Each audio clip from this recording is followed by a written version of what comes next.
We welcome in the creator of the Kings Beat and our 1320 Kings insider, James Ham. James, we're just about a month away from Media Day right now.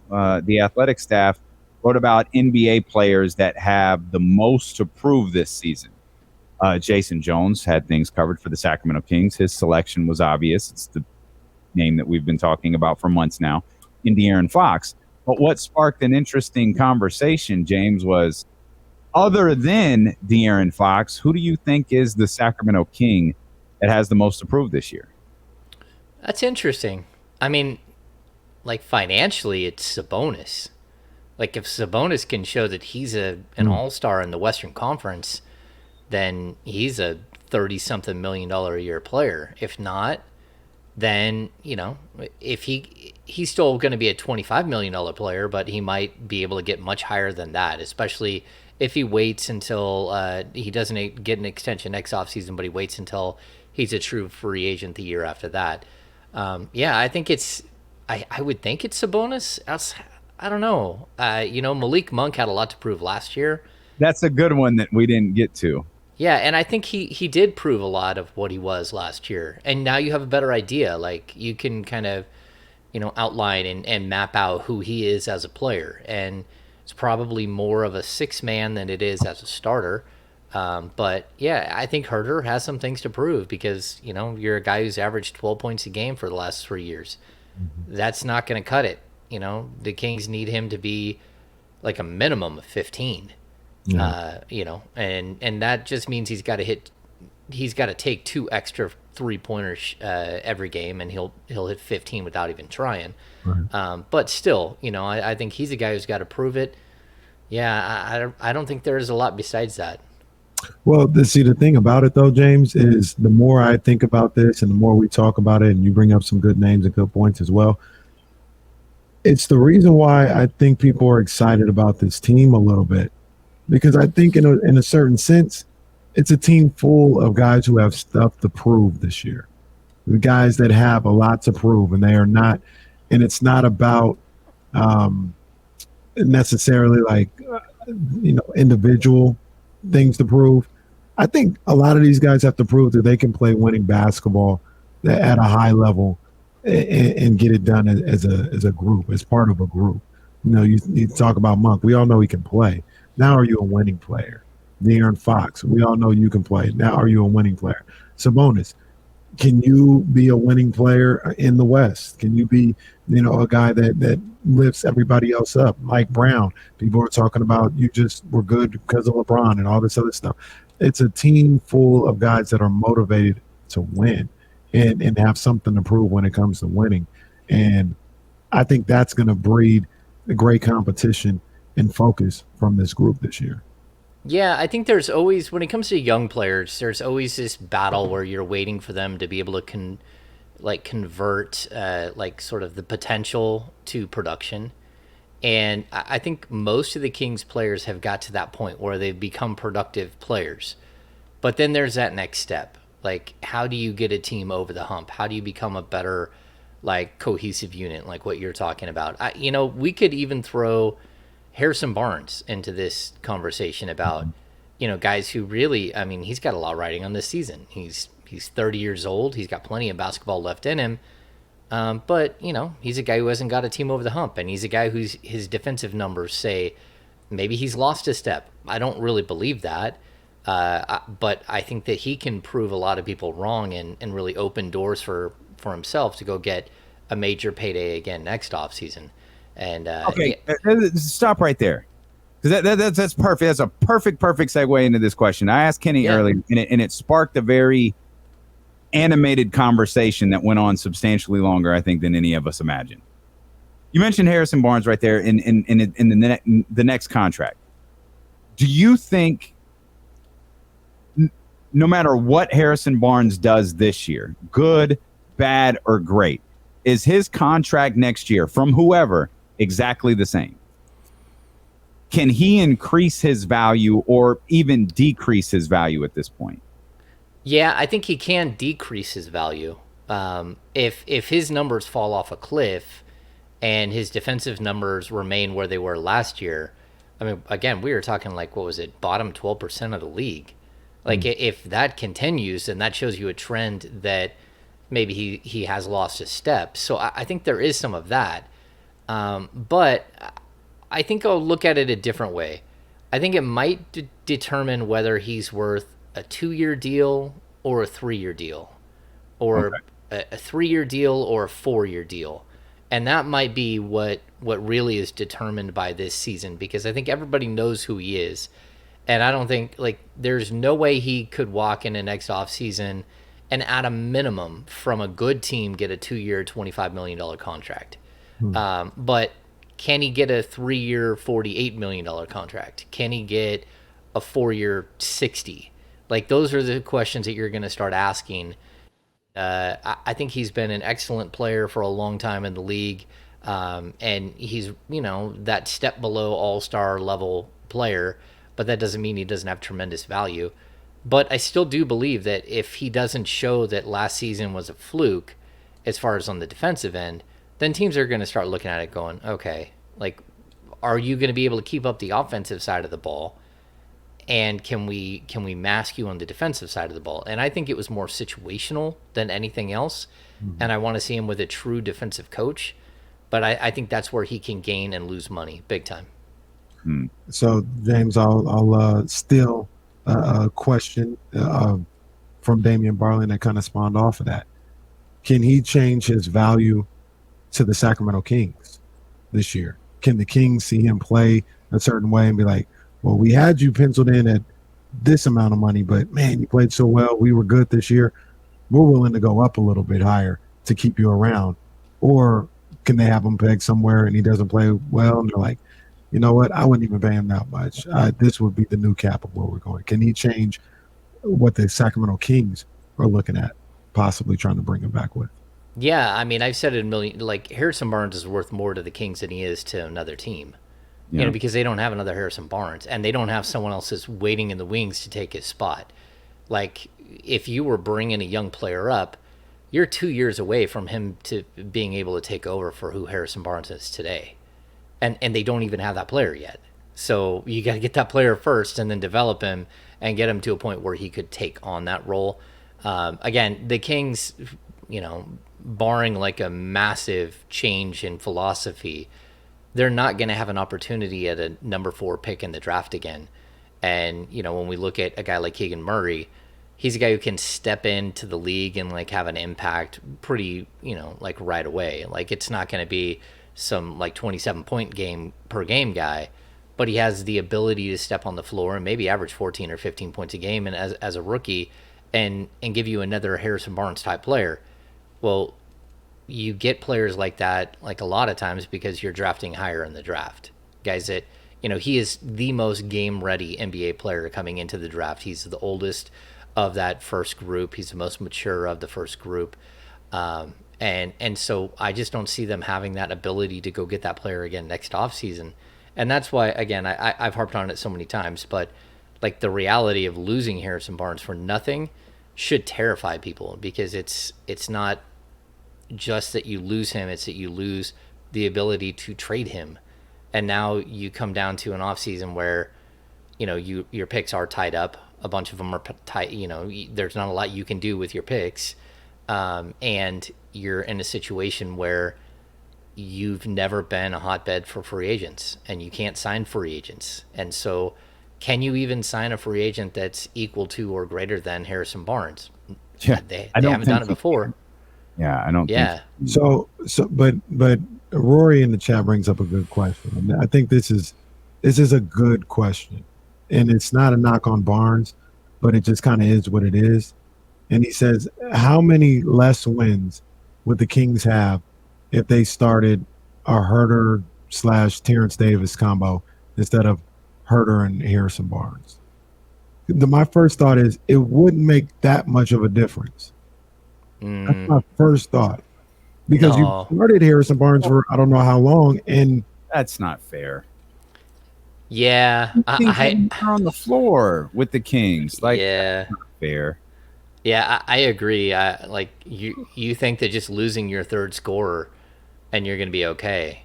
Like I But don't know. I guess the way, what has that gotten you? Like it hasn't gotten. What are you losing? De'Aaron Fox hasn't gotten the Kings anything. No, I understand that, but I'm just saying, like, Yeah. what has that gotten you right now? You've had Harrison Barnes. I and think Harrison deserves the same benefit of the doubt that De'Aaron gets, and that this is the best team De'Aaron Fox has been on. This is the best team Harrison Barnes has been on. The best Sacramento Kings team that Harrison Barnes has been on. Yes. And just like I'll even say this, just like De'Aaron Fox, Sabonis is the best player that he's ever played with. Have we even considered the fact that it's possible that Domantas Sabonis is the best player that Harrison Barnes has ever played with Sacramento Kings? Because it's very possible he's better than De'Aaron Fox. Very much. And so what I'm saying, like, we have to look at the totality of what Harrison Barnes has been through, just like the same thing that De'Aaron Fox has been through. You know, they've been through so many head coaches. It's crazy. It's wild. I mean, this is what, the fourth head coach for both of them. Like that's not a good way to win. And just the other changes that have happened. You know, all the player trade. You know, the player movement. The medical staff movement. Just there's so many things that have changed that I think people forget. I mean, they're playing for a completely different front office than they did before. The media relations staff, which is with these guys every single day, is completely different. Like, I don't even know. They haven't even announced a medical staff yet. But Joe Resendez is gone, and, you know, like, we can keep naming names. There's a bunch of guys that are gone, including Pete Youngman, who was, you know, part of the first staff when he came into the league, when Fox came into the league. So, yeah, it's a lot different. But the thing about that, though, and like I said earlier, I love Harrison Barnes. I want him to stay here. I do. But what you're saying, it's not. You're saying more about the people that are around, like the talent on the team, than Harrison Barnes. Like what you're saying is, if they have more talent, then yeah, it'd be cool to have Harrison Barnes here, and that's fine. Like we could say that about the entire team. Like if they had more talented players, then player X would be fine. That's not exclusive to Harrison. That's not saying like you got to have Harrison because there's nobody else behind him. All that's saying is, yeah, you need better players on your roster. Yes. Like I think there is something to be said. Like when you ask that specific question, Herter and Terrence Davis compared to Herter and Barnes, how many more games you lose? Like, is that, if you think that the Kings can win 38 games, if they win Herter and Terrence Davis, do you think they're a 30-win team? Is it an 8-game difference? It's hard to know. It's hard to know what one player would do, but. You know, I wouldn't trust that Terrence Davis can keep up at all with what Harrison Barnes has produced. And we've talked about this so many times. Harrison Barnes is not an all-star level player, but having a guy who is a 15 plus PER that can play that can play 35 minutes a night, every single night, like those are a rare breed in the NBA. Like if you're going to be a good team, you need 5 of those guys, and then you need stars on top of that. You need those types of players, and you know, I think Harrison Barnes is a guy that goes and either starts or is the first forward off the bench and plays 30 minutes a night for any team in the league right now. And the Kings haven't had a lot of those players. He's still an NBA starter, like regardless of what he looked like defensively last year. He's still an NBA starter without any question. And he's still the Kings' third best player. I don't have any question saying that. Right now, he is the Kings' third best player. So, yes, Terrence Davis right now is probably the 9th or 10th best player on this team. There would be a substantial drop-off. Now, does it equate to 5 wins or 7 wins or, who knows? But I can tell you 2 years ago, if they would have brought Bogdanovic back, they had no depth at all. He could have meant the difference of 3-4 wins without any question, but that was because that team was so sapped of talent. This one here, it's got better talent, but you still don't even have a replacement for him. And I mean, a 6'4" Terrence Davis is not going to replace a 6'8" Harrison Barnes that can play the 3 and the 4. And I can't figure out who the replacement is. That was the brunt of our exercise earlier, was figuring out, okay, if it's If not Harrison, okay, that's fine. We get that very well may be a reality. Then who? And I mean, we threw names out there. I don't know who it is. I mean, you could start Herter at the 3 because he's 6'7", but then you're kind of giving away the fact that you have a big shooting guard. It is an advantage to have a big shooting guard, and I think having that player who's like he's lateral quickness wise and everything else, like he can handle the 2 on both ends of the floor without any problems. Can he defend the 3? Yeah, but against bigger small forwards, no, he's going to struggle just like Harrison Barnes does sometimes. Could that be? Sorry, Casey. Quick. Could that be more likely Herter at the 3, or perhaps Herter at the 3 regularly if Terrence Davis comes out cooking a little bit? Yeah, I mean, I think the problem that Terrence Davis has is he's up against number 1 coming off of injury, but also number 2, like any like sort of excitement that you had for him, well, everyone's gone. Like there is, the Luke Walton and Alvin Gentry and anyone who coached him before is gone. Yeah, that's reason to be more excited. Yeah. Well, no, but I mean, if you're going to show some loyalty to a guy that's done something for you before, well, there is no one to show loyalty to him. Oh, I get it. Sure. And you got, Herter and Monk that were specifically brought in this season to do something different.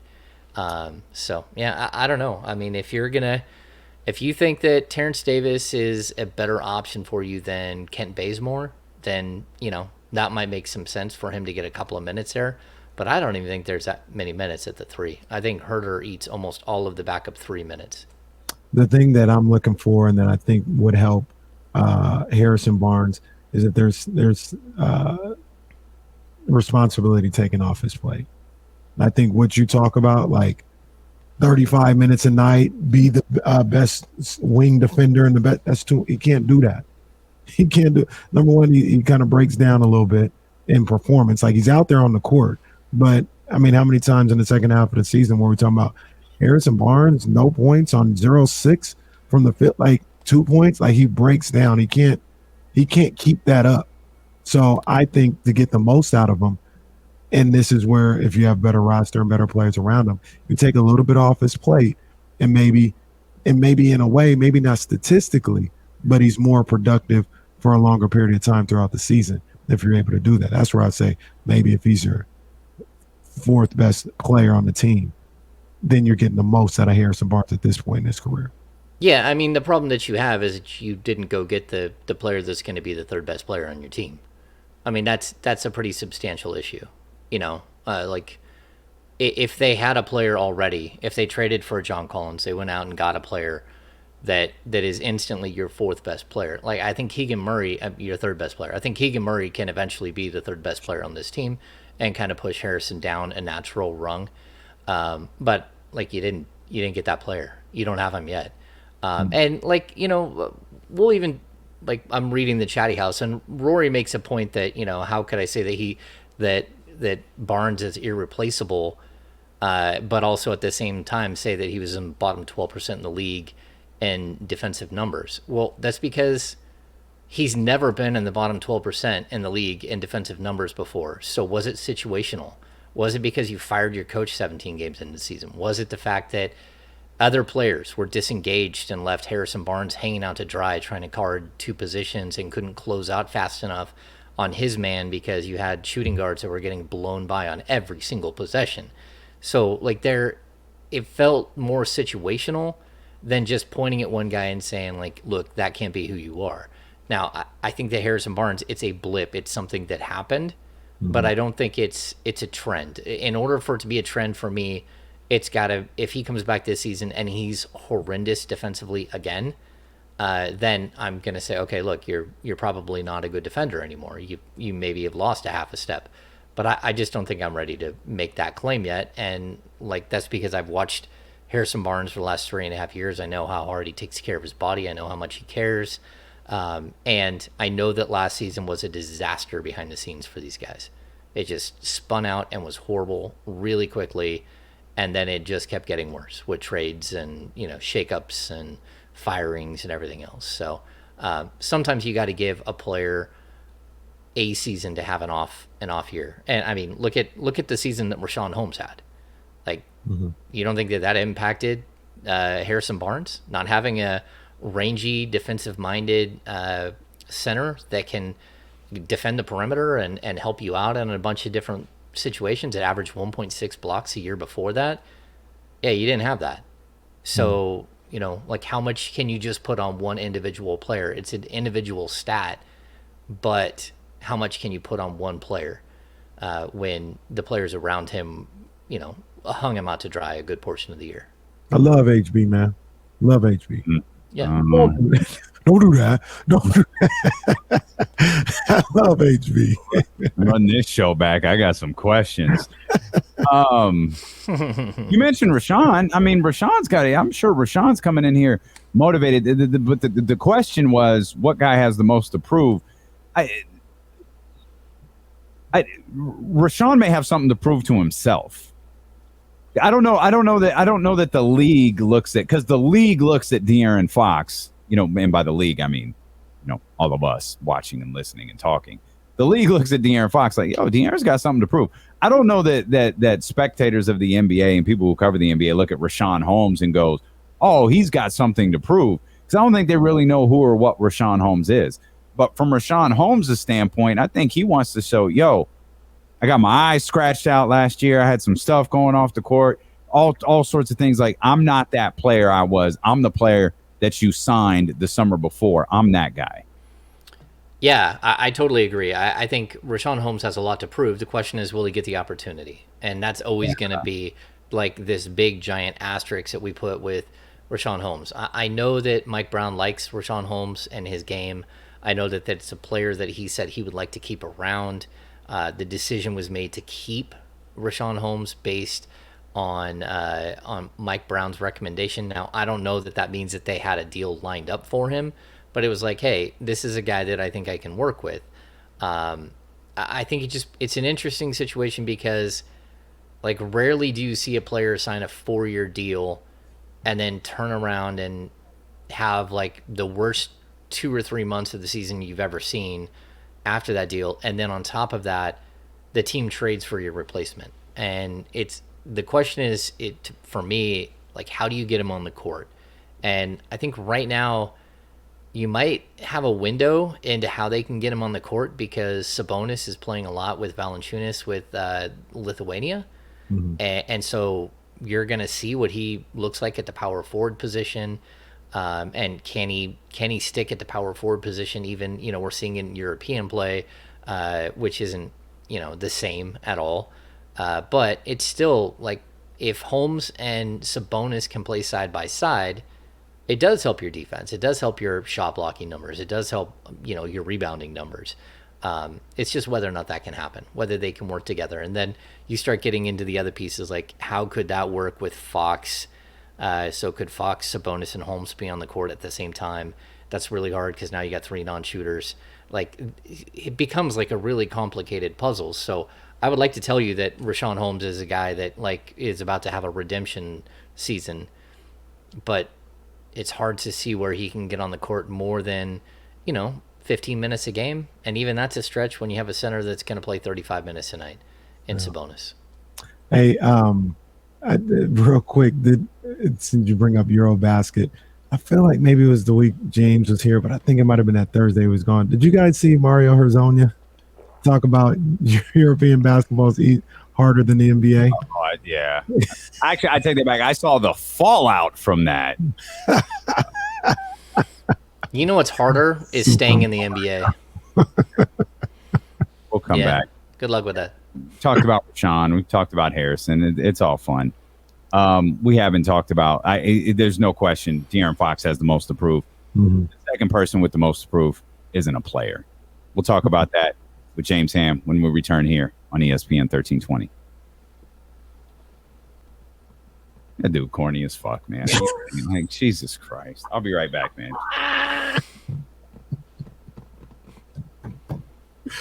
Oh man, James, they keep doing the same thing, James. Man, they keep doing the same thing. Who's that?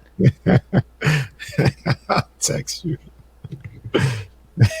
Oh, gotcha.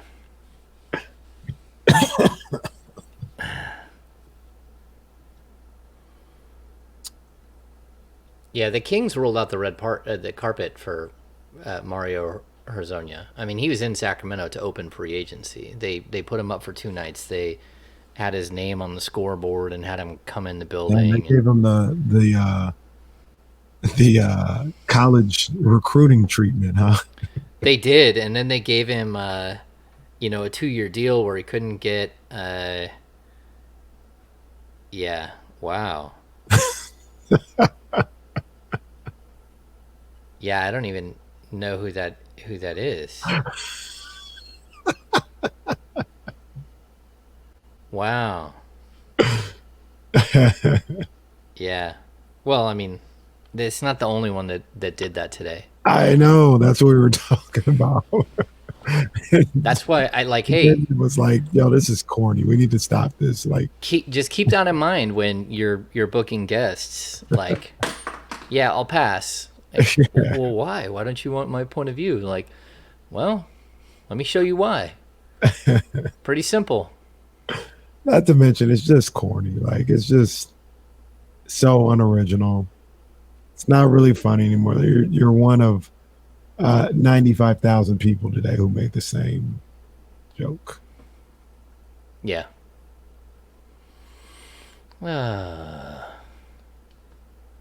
What you got going on this weekend, James? I think we're going down. We're going to do a staycation at a friend's house in Rockland. They have a pool in the backyard, and they have a casita. I think the wife and I are going to go down tomorrow and hang out with them and, hang out and chill and then come back on Sunday. Outside of that, not much. I got to start gearing up. Got to get the leg 100% before the start of the season. Wow. Yeah. Yeah. Was it last week you had talked about, your son went to the football game, huh? The high school football game. Oh, yeah, across the street from us, yeah. He went to Bear River, yeah. Did they win, They did. Bear River won the first game, JV and varsity. I think their JV team. My son said, we won the first game, and in the second game, he left with like 8 minutes left. And then I know they did win, so I know they won the varsity game. They, my McClatchy Lions, they end up losing to 12 Bridges. I think that's the name of the school. Oh, their first game ever. They got them. I saw that. What a tough spot to put my McClatchy Lions in. Come on, man. That's brutal. The first game in their history. That's spectacular. Yeah. Did someone finish a load of laundry during our conversation? No. No? Oh. No. I thought I heard the familiar sounds of the That might have been my it's garbage day. I think he just came. Oh, that's not what garbage sounds. I didn't hear anything. No, it was faint. I only thought I heard it because I know what it sounds like because I left I didn't. I think the frat house turned the sound on the washer on. How it makes that sound when it's done. I had to turn it off this morning. I was like, what the hell is that noise? Our dishwasher does make it, but it like plays a little tune. Yeah, that's the same thing. We're coming back.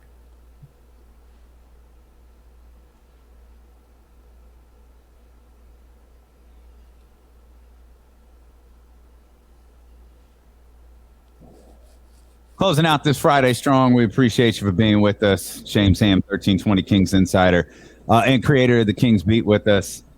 Talking about the Athletic wrote an article about, it wasn't about the Sacramento Kings, but it was about what players in the NBA have the most pressure on them. And there were some interesting names. We didn't really get to the rest of the league because this is essentially turned into the Harrison Barnes show.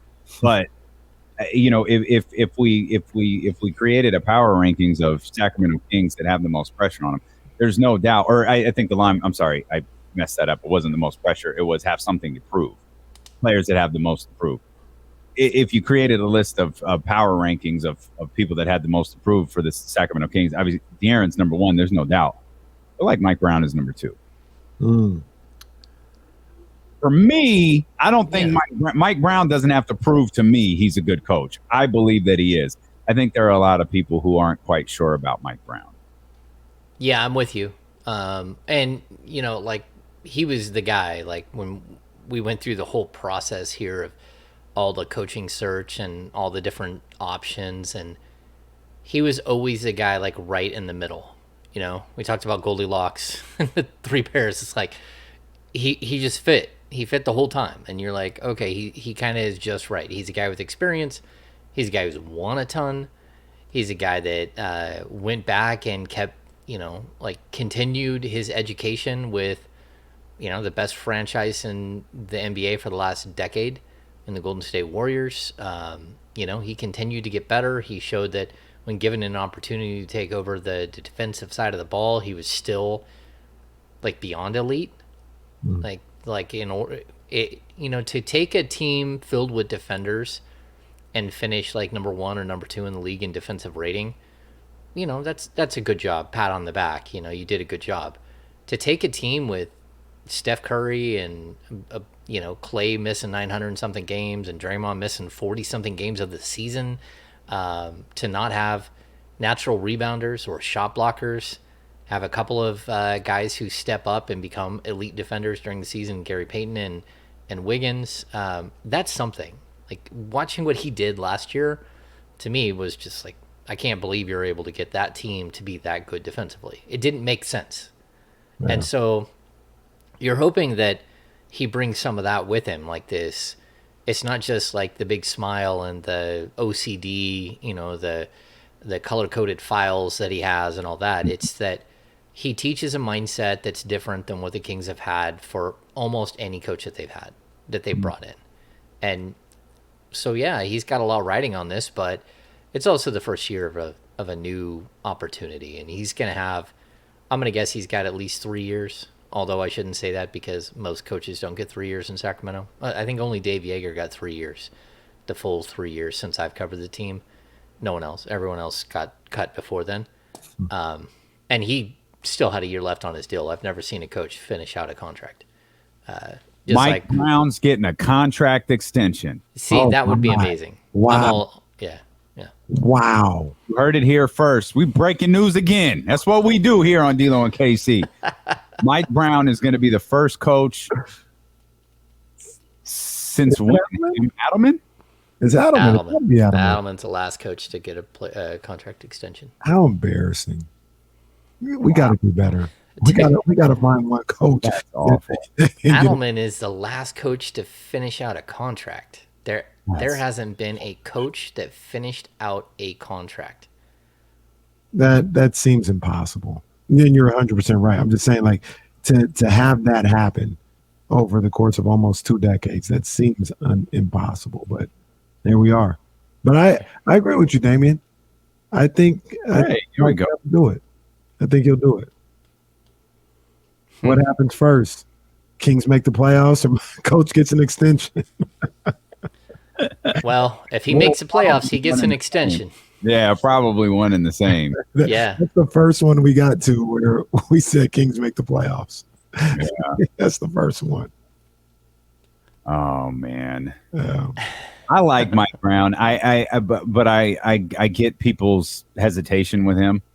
And so that's why I always think this season is the two people with the most approved, De'Aaron and Mike Brown. And that's the other, you know, we had the Harrison Barnes conversation, the De'Aaron Fox conversation. This is the best team that they've had. For my money, this is the best coach that they've had as well. I like Dave Yeager too. I think very highly of Mike Brown. I think this is the best situation both of those players have been in. And so I'm if this doesn't go well, man, there's just a whole host of problems for the Sacramento Kings moving forward. But if it does, I think you can make a fairer judgment on Harrison Barnes. Now we said this earlier when the conversation started. It might not matter. It may have less to do with the Sacramento Kings and more to do with Harrison Barnes.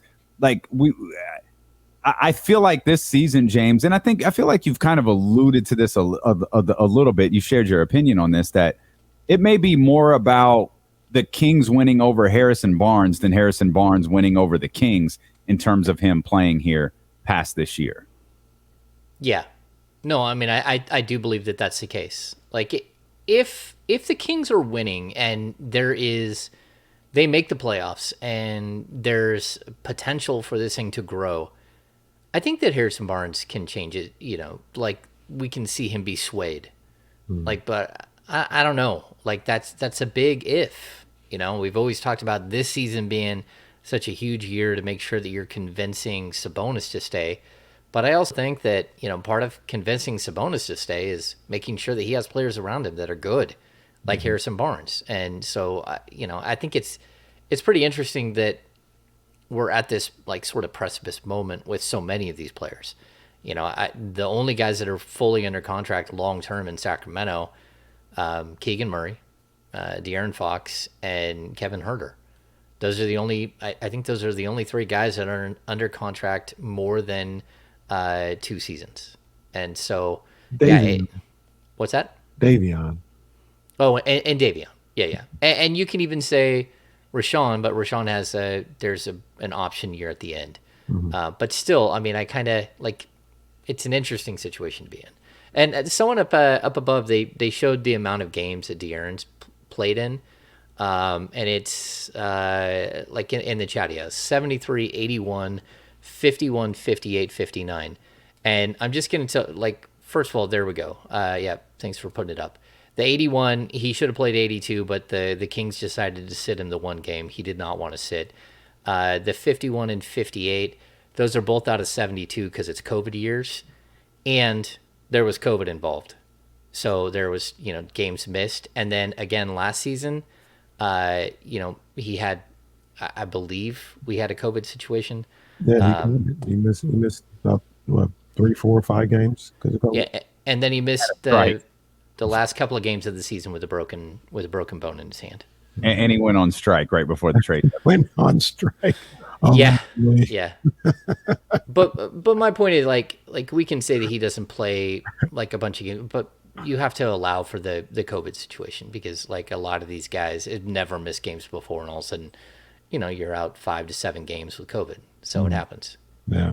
Hey, James, the original answer I had when Damian asked the question about who has a lot to prove. And and both of you guys make a lot of arguments for people who probably have a whole lot more to prove. Well, we took De'Aaron out of it when I said this, but my first thought was Davion Mitchell. I feel like this is a big season for Davion Mitchell. Maybe not something to prove like for his career moving forward, but I think he probably looks at it this way. I think the Kings look at it this way. I know I do.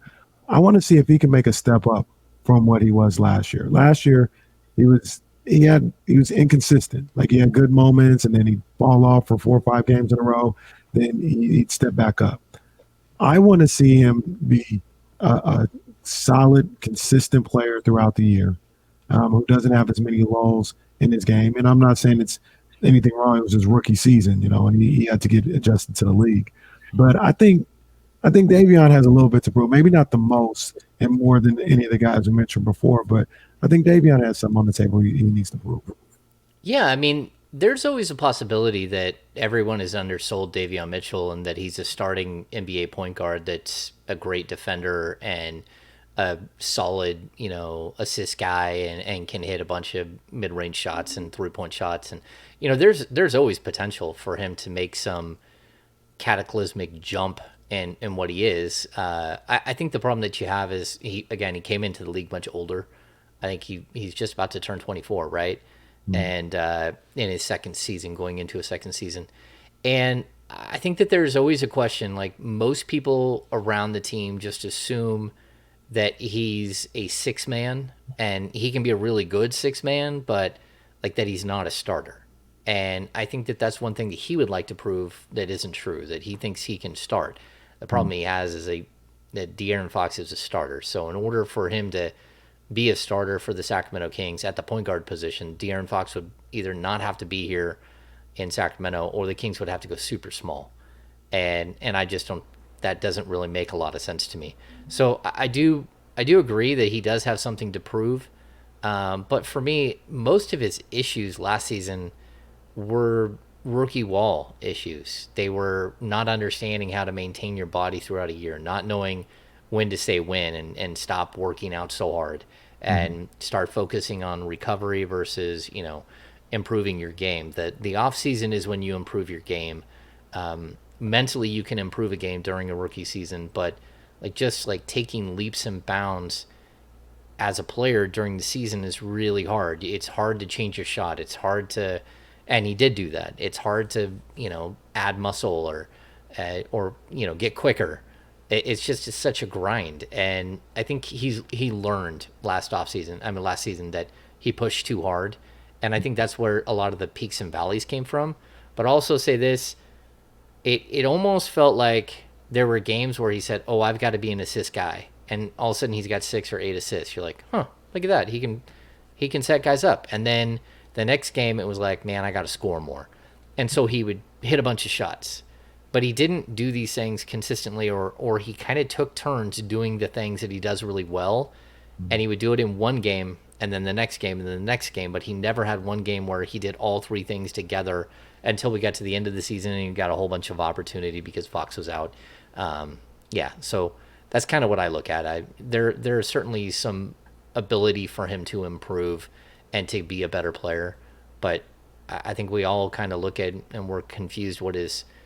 We know what his floor is, but what's his ceiling? And we're not thinking that his ceiling is, super, super high, but it can still be, a really good NBA player. Does Keegan's draft position leave him with anything to prove? I don't think so. Like year one. I don't think so. Well, I mean, it's an interesting question, but I think if we look at let's just look at the top 10. I mean, Paolo Banchero is one guy that you think is going to have a really good, solid rookie season. Chet Holmgren just went out for the rest of the season. Jabari Smith Jr. looked so raw and so not ready in Summer League. There's still tons of potential. We don't really know what Ivy is, but once you get past Keegan, there's not even a bunch of players that you think, oh, they're going to have a huge, Mathurin can have a decent season because he's going to have a lot of opportunity, but he's going to have a decent season on a 20-something win team. So, he's kind of going to be hidden in obscurity. And yeah, I don't think that there's a ton of pressure. Are you kidding? He is on the face of the league's team. You ain't heard? He is on the Indiana Pacers. He is on Tyrese Halliburton's team. Yeah, that's a big club, right? The microscope is going to be on that young man because if anything goes wrong with the Pacers, we know it's not Tyrese's fault. True that. Oh my God. Yeah. Well, look, again, the good thing with Keegan is he's going to have every opportunity to be really solid. He's going to have an opportunity to play major minutes.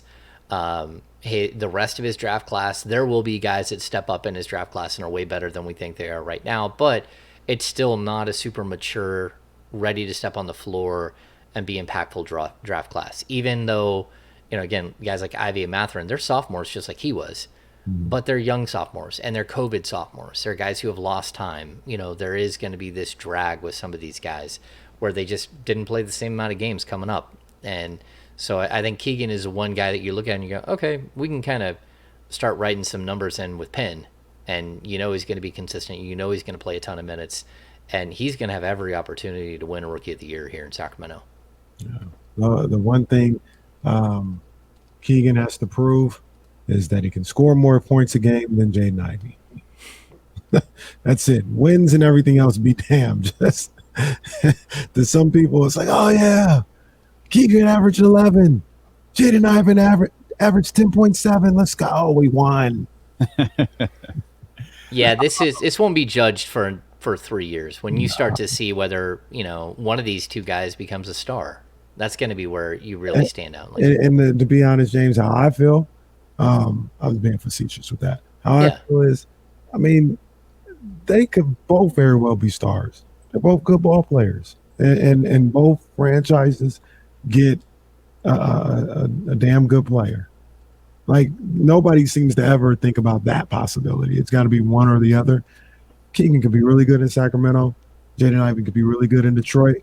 and both franchises get good players that help their franchise.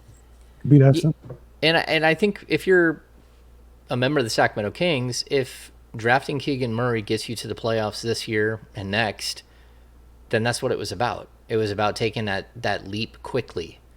And you're going to give up a little bit of potential for the productivity now. Yeah. And that potential may not ever be realized with Ivy. But, that's always the gamble. It's potential versus, production. And Keegan Murray is going to be a very productive player. There's no doubt about that. Yeah, and he fits perfectly. There's no question about that as well.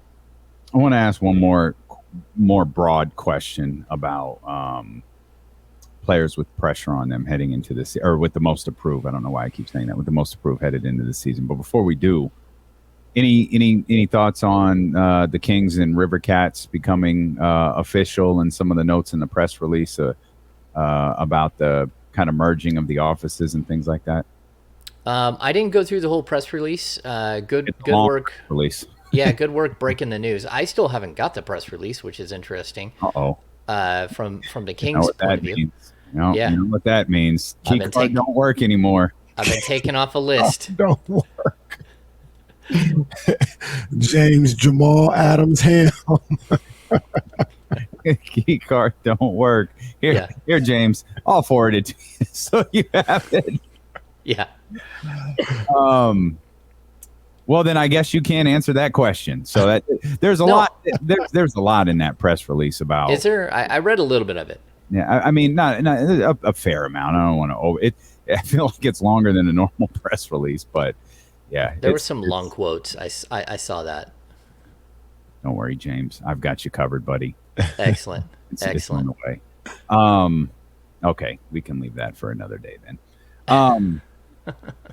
Okay, back to the questions about league wide. You can each pick one player, and we'll throw this out to the chatty house and anyone listening as well. You could tweet us at D'Lo and KC. League wide, single player with the most approved this year. I mean, there's only one answer. It's Kevin Durant. James says Kevin Durant. Kenny said there's only one answer for me. Ben Simmons. So apparently Brooklyn's got a lot to prove, which is funny because the first name that came to my head is a former member of the Brooklyn Nets, and I feel like with James Harden. And I think the fourth would be Kyrie. That would be the fourth guy that, he's got a lot to prove. Okay. Those three guys are fine. At least we know they can play basketball. I'll do it. The point guard in Los Angeles doesn't have anything to prove? No. Damn right he doesn't. We'll see. Right that man doesn't have anything to prove. Pat Bev doesn't have anything to prove. You're right. Wow. Wow.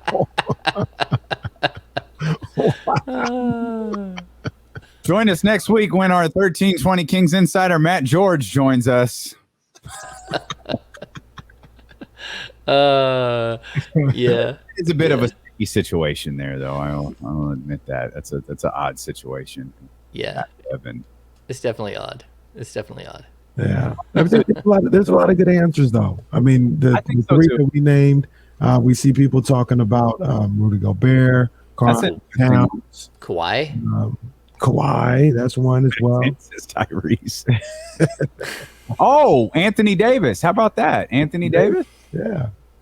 I mean that's the guy who missed a lot of games. I was going to say, I feel like Anthony Davis, the only thing he has to prove is that he can stay healthy. It's a big thing to prove. You got to.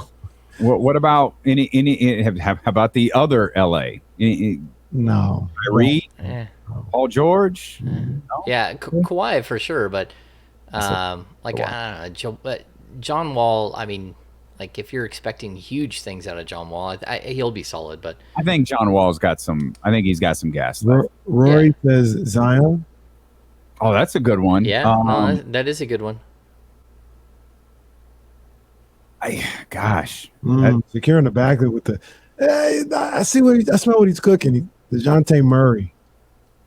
A lot of hype about DeJounte Murray this offseason. Yeah, he's turned heel since getting off of the San Antonio Spurs.